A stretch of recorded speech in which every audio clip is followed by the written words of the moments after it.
possible de vivre la gloire passée, de reprendre force, évitant la main cachée. C'est possible de voir fleurir l'amour cassé et voir les blessures de nos cœurs séchés. C'est ton corps. Bonsoir, aujourd'hui nous sommes très heureux. Nous sommes venus dans la maison d'un homme de Dieu très bien, un homme de Dieu fort. Il a une grande histoire avec Jésus-Christ et nous sommes venus pour l'aborder, pour lui demander son avis par rapport à ce qui s'est dit sur les réseaux sociaux, sur les hommes de Dieu, sur les musiciens, et vous aurez ça. Nous sommes venus, comme je vous le disais, recevoir, être accueillis chez lui à la maison. C'est un homme bien, l'apôtre Ergusin Senga, il est bishop. Et je le salue. Bonsoir papa. Bonsoir mon ami. Alors, je ne suis pas seul, je suis accompagné par Berger David, qui est aussi notre grand frère. Bonsoir Berger. Bonsoir évangéliste. Voilà, nous sommes très heureux. C'est un sujet très sensible. Le monde est en train de salir les loin de Dieu. Vous allez le découvrir aujourd'hui. Le monde ne reconnaît pas que Dieu agit avec les hommes. Alors c'est pour cela que nous sommes venus chez lui à la maison. Il a beaucoup de choses à faire à l'église et nous sommes venus à la maison pour lui poser cette question très sensible. Est-ce qu'il y a vraiment les vrais hommes de Dieu sur la planète Terre? Et voilà, et je suis en train de le recevoir, comme je vous l'ai dit. Il est déjà là. Berger, je ne sais pas, vous savez, la question que nous sommes venus décortiquer, ou bien demander l'avis de l'homme de Dieu très sensible. C'est pas, il est avec nous.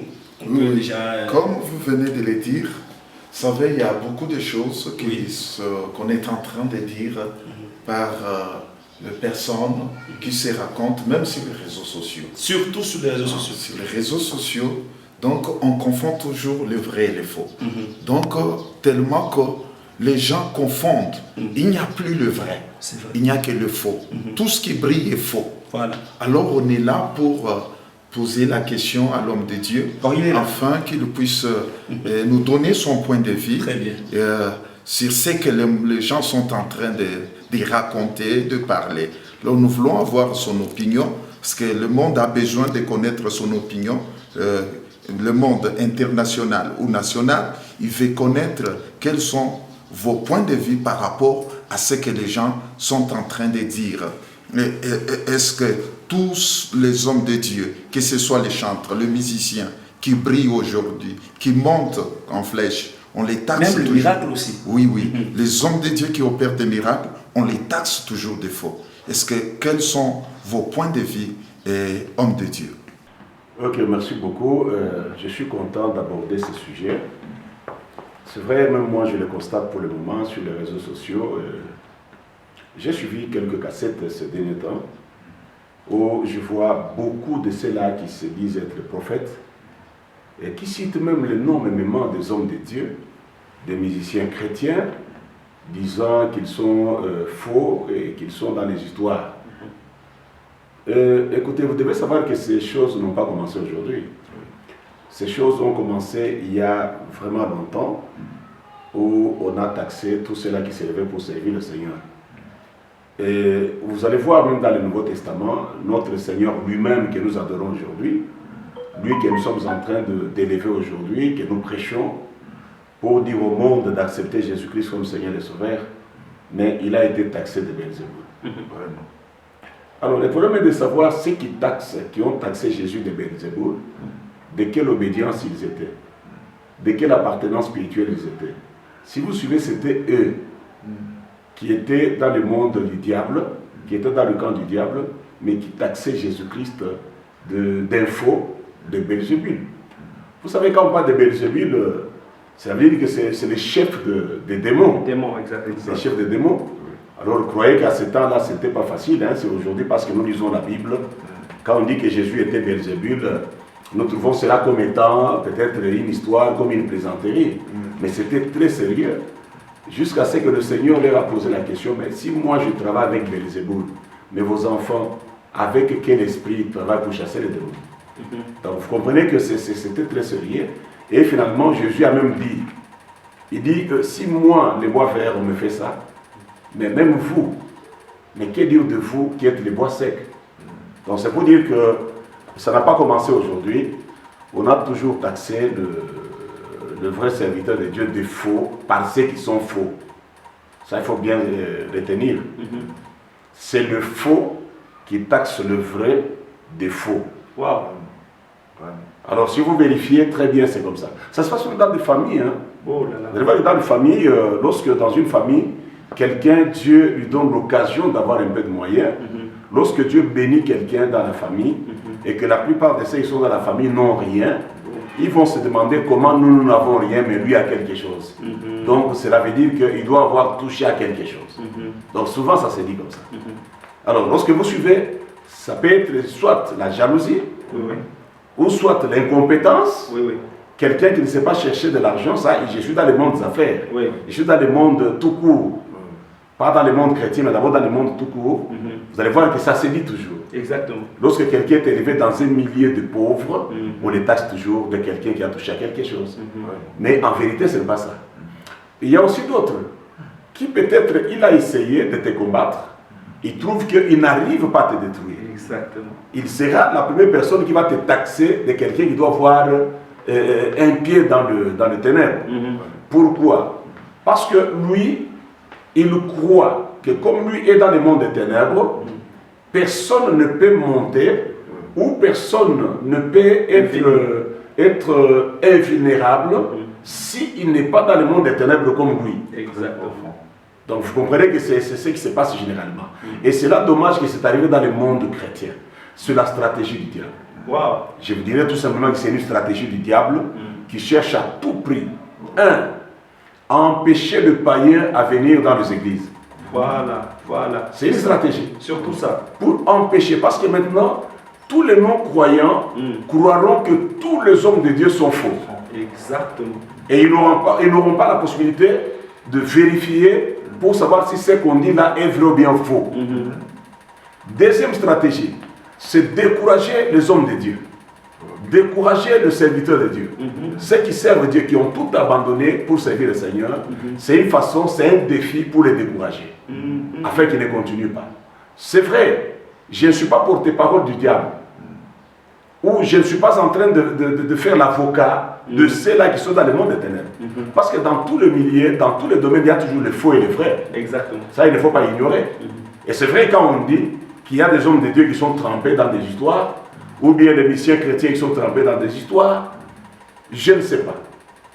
S'il y en a réellement, ceux qui sont trempés dans des histoires, comme dans tous les domaines, il y a toujours le faux et le vrai, ce que nous avons à dire, nous ne le défendons pas. Nous ne défendons pas ceux qui sont trempés dans les histoires, mais nous voulons que si réellement il y a des hommes de Dieu et qu'il y a des musiciens chrétiens qui sont trempés dans le monde des ténèbres, ce qu'ils ont à faire, c'est de choisir, de faire un choix. Élie avait dit au prophète de Baal, si réellement l'Éternel est Dieu, suivez-le. Mais s'il n'est pas Dieu, et que si c'est Baal qui est Dieu, suivez Baal. Allez après Baal. Donc c'est la chose que moi je peux dire à celle-là. Lorsqu'on les reproche d'être dans les histoires, les prophéties sortent pour dire voilà, tel est dans les histoires. Ce qui a fait, parce que moi je suis prédicateur de la parole de la restauration. Je prêche la restauration. Ce qui a fait dans la restauration, la première des choses, si on est dans ce qu'on nous reproche, ce qu'on a à faire est de se repentir. Et d'abandonner. Exactement. Parce qu'il y a la repentance et la conversion. C'est de sortir dans ce monde-là, dans le monde des ténèbres, pour suivre Jésus. Si on trouve que Jésus-Christ est vrai, si on trouve que Jésus-Christ est Dieu, on doit laisser l'autre camp et suivre Jésus-Christ. Mais aussi dans tout ce qu'on est en train de dire, parfois il y a des calomnies. Il y a aussi des calomnies, comme on vient de le dire, la stratégie du diable, juste pour décourager le vrai. Parce que quand ils apprendront qu'on les qualifie des occulteurs, des féticheurs, de ci, de cela, ça sera une façon aussi de disperser les fidèles, ou de retirer la confiance, et que le monde, les gens, les païens qui ont besoin de Jésus-Christ, qui ne viennent pas parce qu'ils se diront voilà vos églises là. Voilà vos pasteurs là. Mais il y a de vrais pasteurs à qui on colle cela. Vous voyez, peut-être il y a d'autres, peut-être par rapport au conflit dans une communauté, quelqu'un qui se parce que souvent les gens qui quittent l'église, ils se sont toujours considérés comme des saints, et ceux qui restent sont toujours les mauvais, des démons. Et souvent les gens tu peux voir un frère qui était fervent dans une église, et qui quitte l'église, et lorsqu'il quitte, les démons c'est le pasteur, là où il vient. Et donc lui, voilà, il est le fétiche. Tout cela pour justifier son départ. Son départ, exactement. Il justifie son départ. Le pasteur, quand j'ai trouvé qu'il est dans le monde des ténèbres, quand j'ai vu qu'il est trempé dans les histoires, c'est pourquoi moi j'ai quitté. Mais dans tout ça, c'est le Dieu, il est le vrai. C'est Dieu qui connaît le cœur. Et de celui qui calomnie, et de celui à qui on calomnie. C'est le Seigneur Jésus-Christ qui connaît le cœur. Donc voilà pourquoi nous devons faire attention. Moi je dis au peuple de Dieu de faire attention. Je dis aussi aux hommes de Dieu de faire attention. Si tu es dans le vrai, même si on te calomnie, ne te décourage pas. Ne te décourage pas. Mais que ça soit vrai. Parce qu'on dit toujours qu'on vous calomnie, mais qu'on ne vous trouve pas. Exactement. Et aussi à ces prophètes. Il faut faire attention avec la prophétie. Vous savez qu'il y a eu 450 prophètes qui ont parlé la même chose, mais qui parlaient les faux. Qui étaient dans le faux. Ça, il faut faire attention. Il n'y avait que Michel Sen, qui était celui qui disait la vérité. Donc la majorité était dans le faux. Voilà. Donc ça ne veut pas dire que quand un prophète parle, automatiquement il est dans le vrai. C'est pas dans le livre de Jean, dans 1 Jean, il nous est demandé, Jean chapitre 4, il nous est demandé de discerner tout esprit, d'éprouver tout esprit s'il est de Dieu. Parce qu'on ne sait pas, la personne qui prophétise là contre un homme de Dieu, qu'il est trempé dans l'histoire, qu'il est dans le faux, quelle est son attitude par rapport à cet homme de Dieu? Ont-ils eu des problèmes, des antécédents dans le passé? Exactement. Et que maintenant il cherche à les noyer? Surtout ça. N'est-il pas jaloux de cet homme de Dieu? Le ministère et le travail qu'il fait? N'est-il pas jaloux? Tout ça, il faut chercher à comprendre. Quel est l'objectif? Est-ce que c'est une vraie prophétie? Alors, il faut vraiment le discernement. C'est ça même, c'est ça même la question que je voulais vous poser, Bishop. Mais en tant aussi qu'enfant de Dieu, en tant aussi que ministre, en tant, bon, ils sont nombreux, peut-être serviteurs. Comment arriver à discerner que celui-ci est dans le faux? Comment savoir celui qui est dans le vrai et celui qui est dans le faux? Je crois que la parole de Dieu est claire. Il faut le discernement. Il faut chercher à discerner. Parce que nous sommes dans un monde de rusés. Un monde de personnes qui cherchent à détruire le nom de Jésus-Christ. À partir de ses serviteurs. Le discernement, pourquoi? Parce que le diable travaille. La Bible dit il était au ciel. Il a fait la même chose, il a été précipité sur la terre. Exactement. Et on dit bien qu'il est animé d'une grande colère. Et cette colère-là, il est là surtout contre les disciples de Jésus-Christ, les serviteurs de Jésus-Christ. C'est pourquoi aujourd'hui, vous allez voir qu'avec l'Internet, il y a facilité de couper même la tête de quelqu'un, mettre sur quelqu'un d'autre, de montrer même les signes, des histoires, et ainsi de suite. Mais on doit savoir que c'est très dangereux. Dieu frappe toujours. Dieu frappe toujours les prophètes des mensonges. Lorsqu'on est prophète des mensonges, on le fait par la haine, on le fait peut-être par la jalousie, et on cherche à suyer le nom d'un serviteur de Dieu. C'est très dangereux, parce que Dieu ne laissera jamais impunis ceux qui font de telles entreprises. Il faut faire attention. Le discernement, c'est que, vous savez, il y a des gens, toi tu es en train de prêcher, par exemple chez nos amis occidentaux, vous allez voir que quand ils prêchent, ils mettent la main dans la poche. Mais chez les Africains, ou bien chez les personnes mal intentionnées qui veulent noyer un homme de Dieu, ils vont dire, voilà, quand ils prêchent en mettant la main dans la poche, c'est-à-dire qu'ils touchent aux histoires. C'est ce qui n'est pas vrai. Ça peut arriver qu'en faisant des mouvements, quand un prédicateur prêche, tu peux faire un mouvement incontrôlé. Et toi qui fais ce mouvement-là, tu ne connais pas. Ce n'est que ceux qui sont dans le monde des ténèbres, qui cherchent à interpréter cela. Donc sachez que celui qui interprète là, d'abord lui est du monde des ténèbres. C'est ça. Vous voyez? Je ne dis pas qu'il n'y a pas de serviteurs de Dieu qui se sont vautrés dans d'autres choses. Je ne suis pas leur avocat. Oui. Ce que je leur demande d'ailleurs, c'est de se repentir. Oui. Mais je parle pour de vrais. De vrais qui craignent Dieu, qui ne sont pas dans des loges, qui ne sont pas dans des cercles mystiques, qui ne sont pas dans l'occultisme. Quelqu'un peut faire un mouvement incontrôlé en prêchant. Oui. Et lui-même ne connaît même pas les signes. Parfois, il ne connaît même pas les signes. Oui. Donc, ceux qui interprètent cela, c'est surtout eux qui sont dans le monde des ténèbres. Oui. Ils sont dans le monde des ténèbres. Alors, là aussi, ça peut faire que si les enfants de Dieu n'ont pas de discernement, ils peuvent commencer à qualifier tous les hommes de Dieu de faux et des occultistes. Ce qui n'est pas vrai. Alors, moi je voudrais dire que Jésus-Christ s'est dit, vous les reconnaîtrez par leur fruit. Alors, le fruit, quelqu'un qui est dans le monde des ténèbres, on finira toujours. Est-ce qu'on est passé dans une loge pour regarder sur la liste si on a trouvé son nom? Vous voyez ça? On n'a pas le temps d'aller dans des loges, demander des listes, si tel ou tel autre homme de Dieu, il arrive là-bas ou bien il n'arrive pas. C'est tout un problème. Donc, ce que nous devons faire, c'est faire beaucoup plus attention. Parce qu'un vrai serviteur de Dieu, il confesse Jésus. Ça, c'est Jean, 1 Jean chapitre 4, je pense, qui le dit. Il dit que tout esprit qui ne confesse pas Jésus qui est venu dans la chair, cet esprit-là n'est pas de Dieu. Le vrai confesse Jésus-Christ, qui est le seul Dieu, le seul roi, le seul Seigneur et le seul sauveur de l'humanité. Ça, c'est un. De deux. Je dis bien le vrai. Je dis bien le vrai. Le vrai, on ne le trouve pas dans les cimetières. Le vrai, on ne le trouve pas dans des loges maçonniques ou autres. Le vrai, on ne le trouve pas dans les maisons des féticheurs. Et le vrai, ils n'ont rien à cacher. Lorsque vous trouvez quelqu'un qui, avec son sac, on ne peut pas toucher, même pas par un protocole. Par un protocole. Là, j'ai dit aussi que je n'incrimine pas directement parce qu'il y a d'autres aussi, peut-être les craignent qu'on l'empoisonne. Parce que maintenant, il y a des empoisonnements et des histoires. Mais il y a d'autres aussi qui craignant avec son sac, parce que là, quand on le touche, ça devient un problème. Vous voyez ça? Dans son bureau, avant d'entrer dans le bureau, peut-être il doit faire des mouvements là, sur la porte. Peut-être il tourne un peu, il fait des histoires, et là, avec tout ça, on observe, on dit non, cet homme ici, peut-être il est en train d'invoquer d'autres choses. Le vrai, ils fondent leur foi sur la Bible, sur la parole de Dieu. Le vrai, on ne le trouve pas dans tous ces milliers que je viens de citer là. Le vrai. Et ils n'ont pas beaucoup plus d'interdits.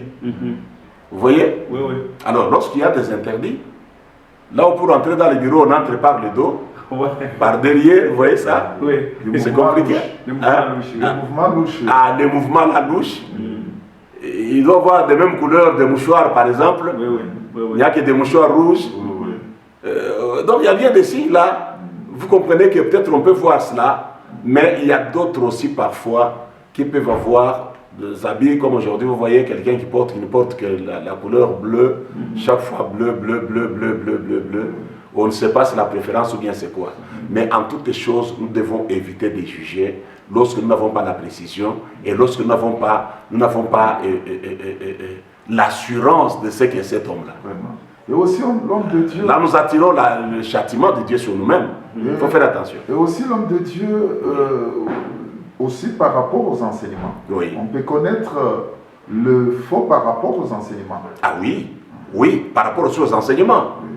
Lorsque le faux enseigne des choses qui ne sont pas bibliques, ou peut-être il enseigne. Vous savez qu'aujourd'hui, parfois, le faux, ils utilisent la parole de Dieu avec des choses ramassées sur l'Internet. Exactement. Vous voyez? Des choses ramassées sur l'Internet. Et ils vont vous parler de magiciens. Ils vous parlent de certaines choses magiques qui ne sont pas bibliques.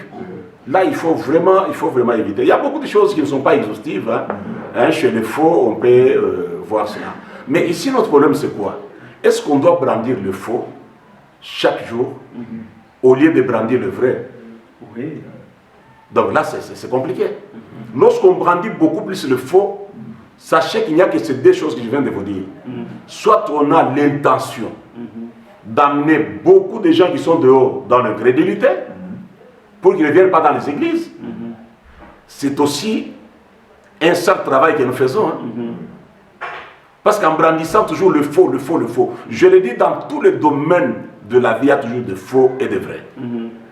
Mais dans le domaine de Dieu, Jésus-Christ a dit dans l'une des vidéos précédentes, je dis, le Seigneur a dit à ses disciples qu'il voulait enlever l'ivraie.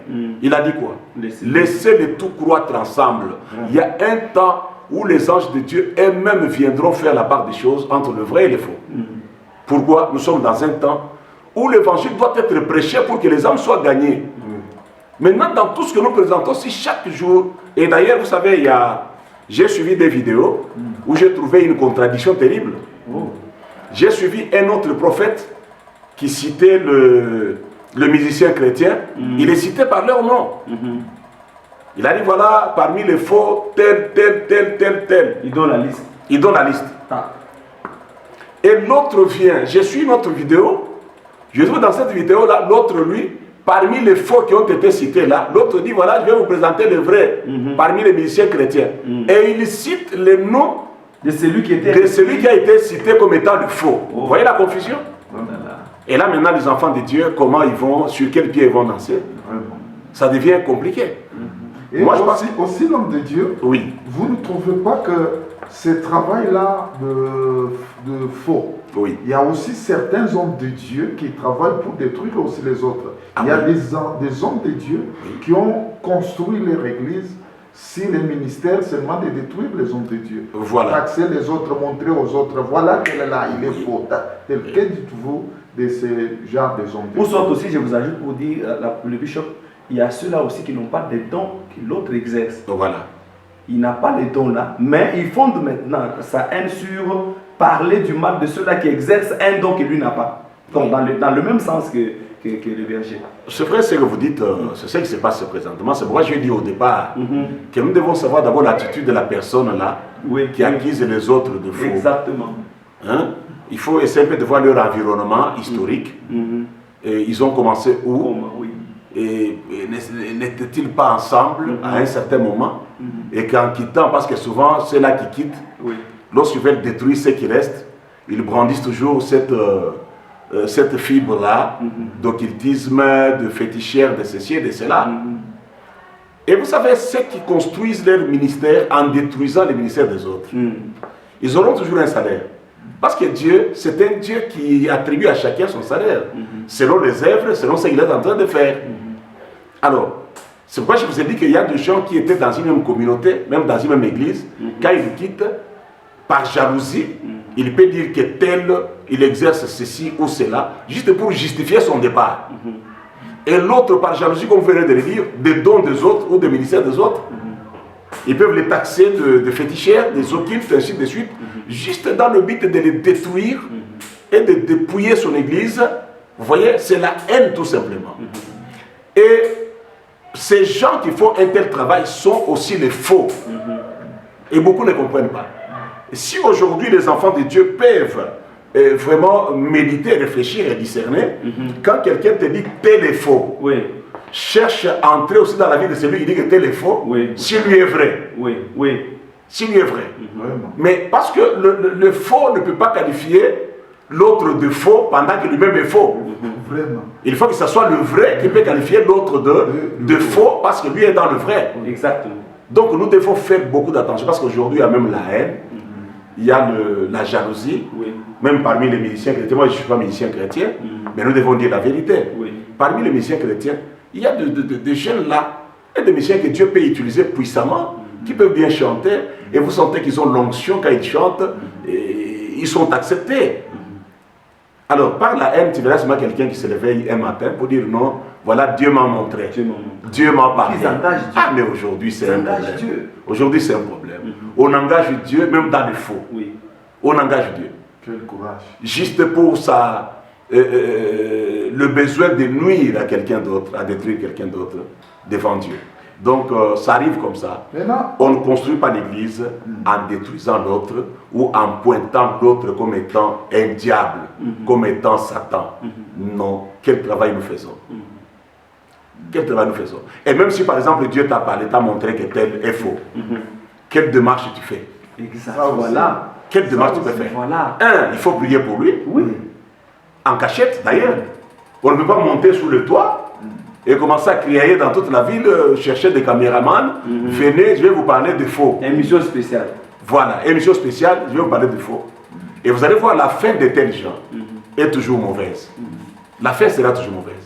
S'il arrivait que même Dieu t'a parlé en vérité, il t'a montré que tel est dans le faux, tel est dans le monde des ténèbres, qu'est-ce qu'il faut faire? C'est la question principale, la question la plus importante. La démarche, Jésus-Christ nous a parlé, nous a donné une démarche dans Matthieu chapitre 18. Il dit, tu dois aller le voir pour lui dire que mon frère, je vois que tu travailles, tu es musicien chrétien, mais tu es dans le faux, le Seigneur m'a parlé. La Bible dit, s'il ne t'écoute pas, qu'est-ce qu'il faut faire? Il faut prendre une deuxième personne. Vous allez le voir, parmi les anciens, vous allez le voir.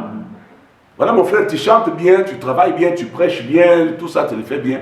Mais voilà, que le Seigneur m'a montré que tu dois te repentir.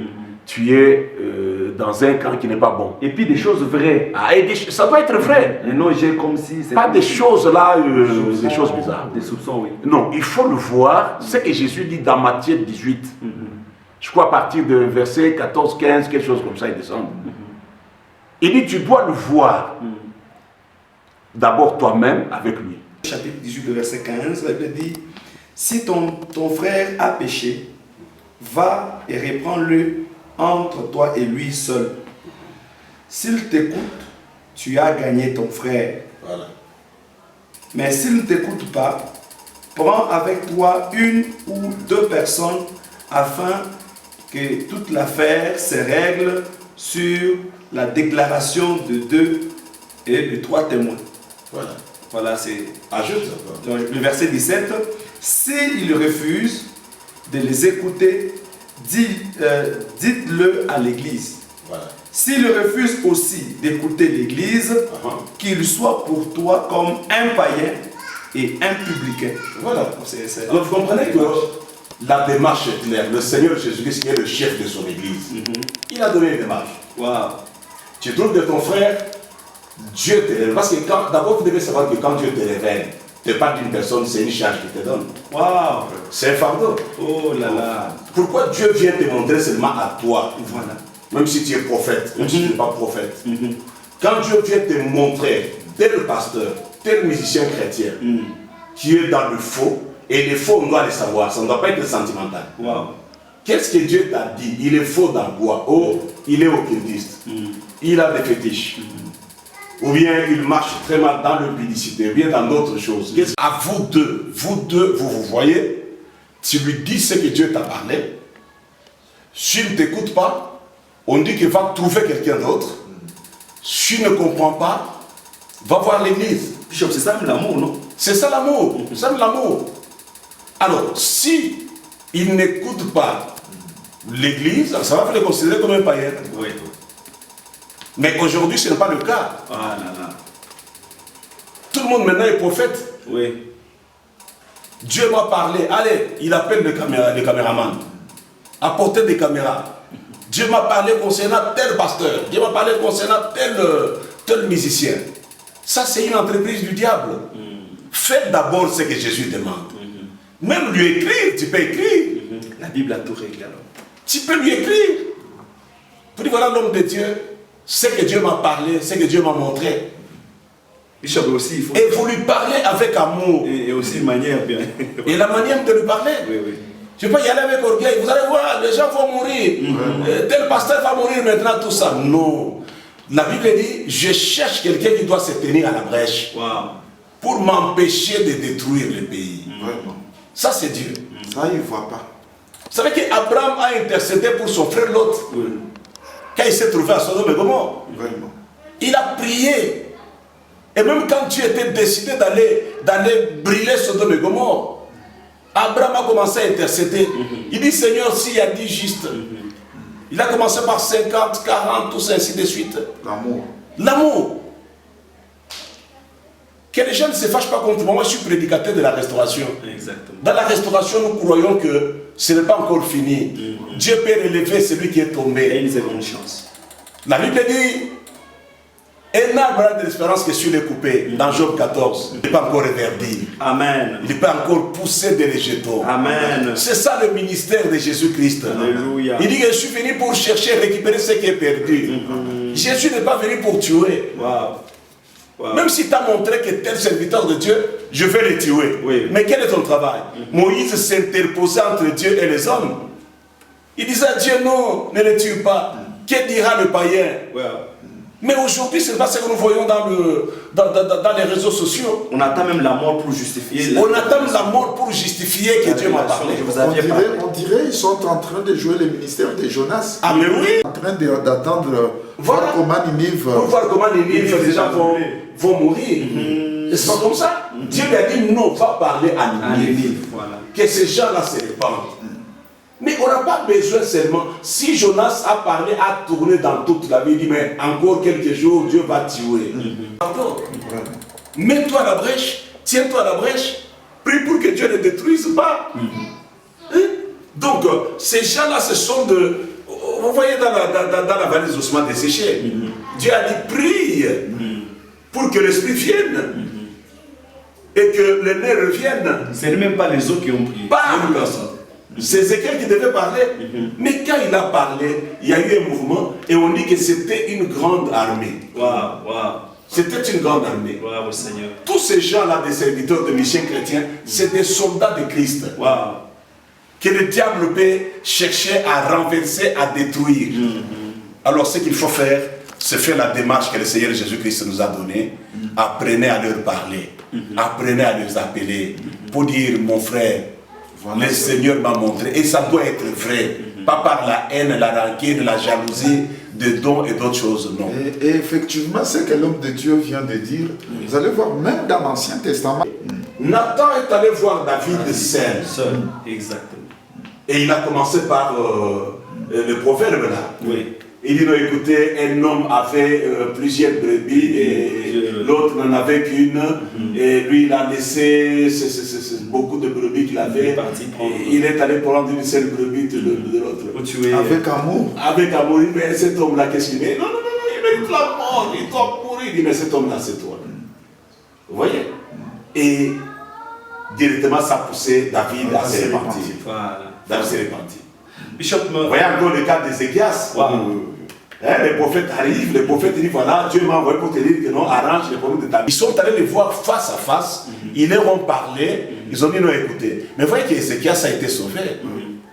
Il a prié, il s'est repenti, il a rappelé à Dieu, il dit souviens-toi de moi, et finalement Dieu lui a fait grâce. Ézéchias, Dieu lui a ajouté encore 15 ans de vie. Voilà le ministère de la restauration. Ça, c'est le temps du ministère de la restauration.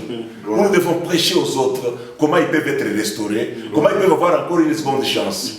On vient avec une femme qui avait fait l'adultère chez Jésus. Jésus n'a pas dit lapidez-les, tuez-les, non.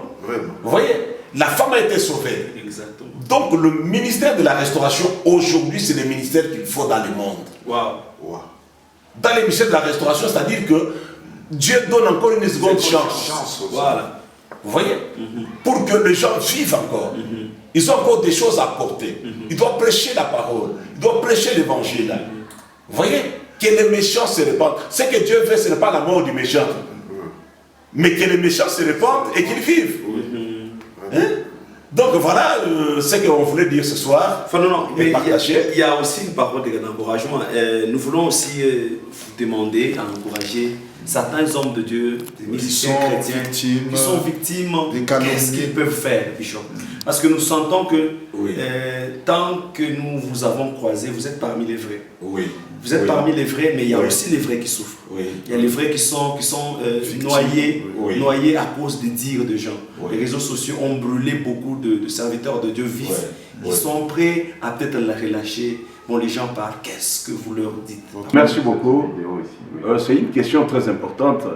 Vous savez, dans le livre de Jean, chapitre 9, le verset 25, que je vous demande de lire, dans Jean, chapitre 9, le verset 25, Jésus-Christ a fait un miracle. Un homme qui était un aveugle né. la personne a vu. Mais les pharisiens appellent l'homme. Il dit qui t'a guéri. L'homme dit, c'est Jésus. Il dit, oh, donne gloire à Dieu. Cet homme-là, nous savons, c'est un pécheur. Cet homme-là, c'est un pécheur. Mais voilà la réponse de cet homme. Qu'est-ce que cet homme dit? Allez-y. Ici, en chapitre 9, le verset 25, il répondit, oui. Il est un pécheur. Je ne sais. S'il est un pécheur. Voilà. Il répondit, s'il est un pécheur, je ne sais. Je sais une chose, c'est que j'étais aveugle et que maintenant je vois. Voilà. Donc ce que moi je voudrais dire, ça n'a pas commencé aujourd'hui, même notre Seigneur Jésus-Christ. Mais vous croyez que les pharisiens les considèrent des pécheurs. Ils opèrent un miracle et disent non, non. Ça ne peut pas être comme ça. Donc donne gloire à Dieu, parce que nous savons que cet homme-là n'est pas correct. Vous voyez? Le homme répond, il dit voilà, s'il est pécheur, moi je ne sais pas. Mais je sais une seule chose, c'est que mes yeux, je ne voyais pas, et maintenant je vois. C'est vrai, en disant ça, nous n'encourageons pas le faux. Nous ne les encourageons pas. Nous prêchons la restauration, c'est-à-dire qu'on doit se repentir. Quand on se retrouve dans le faux, on est dans des loges, je dis bien, il faut faire le choix entre l'éternel Dieu et Baal. Vous voulez suivre Baal, suivez Baal. Mais je dis maintenant pour le vrai, ça n'a pas commencé aujourd'hui, ne lâchez pas. Donc Jésus a souffert aussi. Il en a souffert, Jésus-Christ en a souffert. Donc c'est pour dire que c'est sur un arbre qui porte des fruits, là on jette de pierres. Et d'ailleurs Jésus a dit, on vous taxera, on vous fera ce que vous voilà. qu'on a. Alors vous voyez que je me souviens d'un homme politique de notre pays qui avait dit, c'est seulement les arbres les plus élevés qui attrapent le vent. Oh là là. C'est les arbres les plus élevés qui attrapent le vent. Alors, homme de Dieu ne se décourage pas. C'est-à-dire que ce que tu fais dérange le monde du diable. Ce que tu fais dérange le monde des ténèbres. Voilà pourquoi les ténèbres s'organisent pour te combattre. Alors, ne lâche pas. Ne lâche pas. Si tu sais que tu es dans le vrai, et que tout ce qu'on est en train de dire, ce sont des calomnies, ne lâche pas. Sers le Seigneur et continue à prêcher l'évangile, à travailler. Vous savez, il y a des gens qui, en mettant la main sur quelqu'un, il n'a jamais vu quelqu'un tomber. Oui. Et les jours où il voit quelqu'un tomber, il dit non, non, ça doit être le fétiche. Je connais un homme de Dieu qui taxait tout le monde de fétichés. Quand il touchait les gens tombent. Il dit non, ça ce sont des numéros. Mais un jour, il priait aussi sur les gens et il a vu quelqu'un tomber. Maintenant, il ne savait pas quoi dire. Oh, il avait déjà taxé les autres de féticheurs parce qu'il faisait tomber les gens. Donc vous comprenez que quand on ne connaît pas quelque chose, il faut se renseigner, approche la personne, pose la question pour savoir comment ça s'est fait. Vous voyez? Donc nous sommes arrivés, je pense que c'est la fin de l'émission. J'encourage les serviteurs de Dieu qui ne lâchent pas. Les enfants de Dieu aussi, il ne faut pas être manipulé dans tous les sens, parce que vous ne savez pas l'environnement historique de la personne qui parle avec votre pasteur. Vous ne savez pas. Tu ne sais pas, vous ne savez pas les antécédents que ces gens peuvent avoir dans leur vie d'ensemble. Alors ne relâchez pas, ne dites pas. Moi je connais, il y a même des féticheurs qui ont dit à un certain moment que tous les hommes de Dieu viennent chez moi. Oui. Vous voyez? Mais ce qui n'était pas vrai. Or il y a des hommes de Dieu qui ne sont jamais allés chez lui, qui n'ont jamais été chez lui. C'était juste pour combattre l'œuvre de Dieu, pour détruire l'église. Alors les enfants de Dieu, soyez forts, soyez matures. Celui qui a Christ en lui, il est mature. Il ne doit pas se laisser emporter par tout vent de doctrine, comme on le dit dans Ephésiens chapitre 4, le verset 15. Il dit que pour que nous soyons des hommes faits, qui ne doivent pas être balancés à tout vent de doctrine, c'est le temps où le diable travaille maintenant pour détruire l'église de Jésus-Christ. Merci beaucoup. Voilà, nous sommes arrivés à la fin. Nous vous demandons de vous abonner. Nous rappelons, c'est Ergus Ministries International. Vous voulez suivre le message de la restauration, vous voulez être restauré, vous voulez revivre encore. Il y a de l'espérance pour ceux qui vivent. C'est pourquoi nous vous demandons de vous abonner. Juste cliquez, quand vous voyez notre chaîne apparaître, cliquez, abonnez-vous et Dieu va abondamment vous bénir et vous allez revivre encore la parole de Dieu. Que Dieu vous bénisse.